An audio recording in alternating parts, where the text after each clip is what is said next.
Welcome back, truth seekers, stargazers, and late night overthinkers. You are tuned in to Season 2, Episode 4 of the Liberty Beats Show, Mysticism. I am your host, Wren West, and today we are getting into the deep end of the cosmic pool.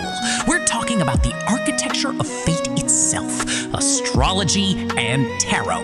Now, hold on. Before you roll your eyes and assume I'm about to tell you to go buy a $15 rose quartz crystal to fix your terrible dating life, I'm not.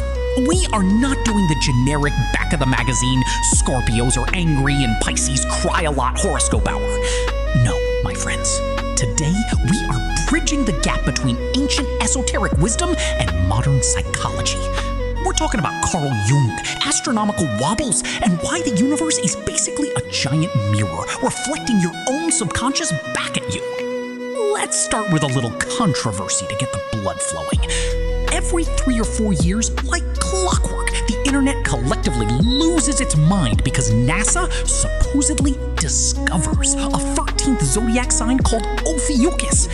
You've seen the panic on your timeline. People screaming, "My whole life is a lie! I have a snake tattoo on my arm, but NASA says I'm an Ophiuchus!" Take a deep breath. You haven't changed signs. The shocking truth, astrologers have known about Ophiuchus for thousands of years. The ancient Babylonians who mapped all of this out weren't blind. They weren't blind. They saw Ophiuchus up there. But they had a 12-month calendar based on the moon cycles, and they wanted a neat 12-slice pie for the sky. So they just left the snake guy out. It was ancient administrative convenience. Furthermore, Western astrology isn't actually based on the literal constellations anymore. It is based on the seasons. It's a mathematical, symbolic framework tied to the solstices and equinoxes, not a GPS map of where the stars physically are right now. So relax, you're still a Leo. You can keep being dramatic. All right, final fact. Here is another massive fact that skeptics love to throw in our faces: the precession of the equinoxes. Because the Earth wobbles on its axis like a spinning top that's running out of momentum, the physical stars have shifted over the last 2,000 years. The constellation of Aries is no longer exactly where it was when the Zodiac was created. Skeptics say, aha, astrology is debunked. But here's the wisdom. Western astrology uses the tropical zodiac, which is locked to our seasons. Vedic astrology, practiced in India, uses the sidereal zodiac, which tracks the literal moving stars. Both systems are incredibly complex, and neither of them cares about your daily newspaper horoscope. So, if astrology isn't just predicting whether you'll find a $20 bill on Tuesday, what is it? Think of your birth chart, the exact snapshot of the sky at the minute you were born, as a psychological floor plan. It shows where your load-bearing walls are. You can't tear them down, but knowing where they are lets you decorate the house properly. You don't just have a sun sign, you have a moon sign that rules your messy, hidden emotional basement, and a rising sign that acts as your front door. Let's look at some famous floor plans, shall we? Because nothing proves a point like celebrity behavior. Let's talk about Taylor Swift, pop culture's favorite mastermind. Taylor is a Sagittarius sun, optimistic, truth-seeking, always moving forward. But why is she writing deeply emotional, hyper-nostalgic breakup anthems? Because her moon, her emotional core, is in Cancer, the most sensitive, feeling-heavy sign in the zodiac. And the real kicker? She has a massive Capricorn stellium, meaning a bunch of planets packed into the sign of the ruthless, ambitious CEO energy goat. That's why she doesn't just write sad songs, she builds billion-dollar empires out of them. She's got the emotional depth of a poet and the strategic ruthlessness of a Wall Street banker. Or how about Kanye West? You want to know why the man is a walking contradiction? Kanye is a Gemini sun. Gemini is the sign of the twins, duality, and constantly changing your mind. It is the sign of the trickster and the communicator. But his moon is in Pisces, making him hypersensitive, intuitive, and deeply affected by the world's energies. And his rising sign? Cancer, the emotional go-getter. You put a dualistic Gemini sun with a deeply feeling Pisces moon, and you get a brilliant visionary who will interrupt an award show because his feelings told him to. Oh, and then we have the absolute wizards. the late Steve Jobs. Jobs was a Pisces sun, giving him that otherworldly, borderless vision. Pisces wants to dream the impossible dream. But how did he actually build it? He was a Virgo rising. Virgo is the meticulous, hypercritical perfectionist who cares about the exact curvature of the corners on a smartphone. When his Saturn, the planet of discipline, was in Scorpio, making him an intense, unyielding force of nature who demanded absolute loyalty and precision. The birth chart didn't make him do it, it just gave him the specific tools in his toolbox. Which brings us to the second half of our mystical architecture, the tarot. Now, thanks to Hollywood, tarot has this dark, spooky reputation. You see a woman in a dimly lit tent, she flips over the death card, lightning strikes, and the protagonist knows they're doomed.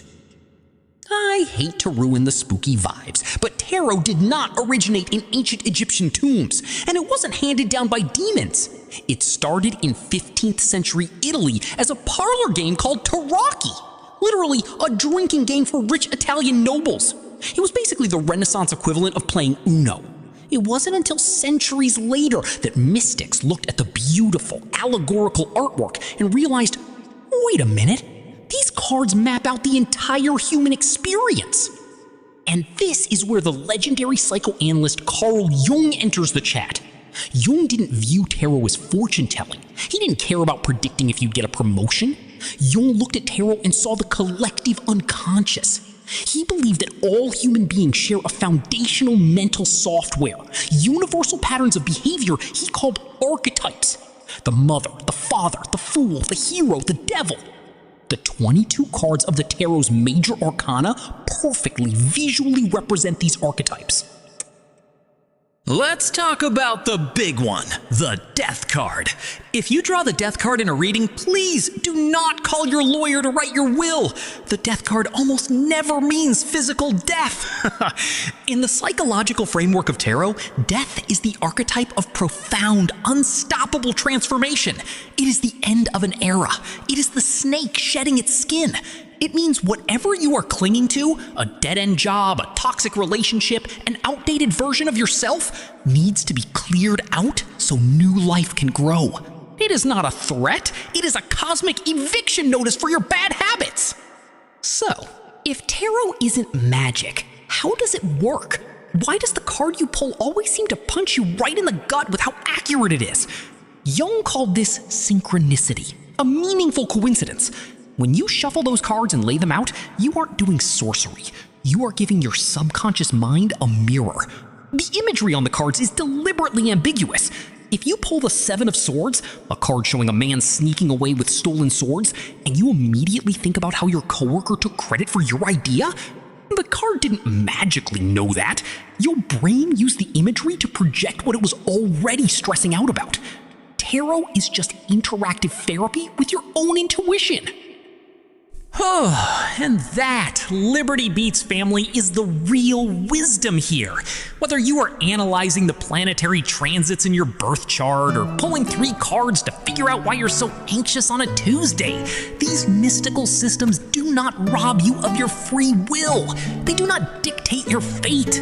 They give you a vocabulary. They give you a language to understand the complex, messy, beautiful psychological machinery inside your own head. The stars show you the blueprint of the house.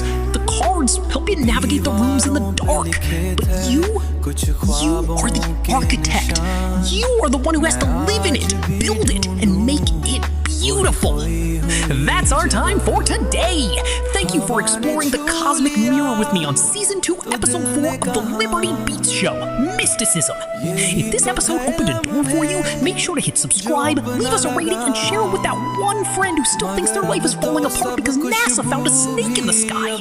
Until next time, keep your eyes on the stars and your feet on the ground. Peace out.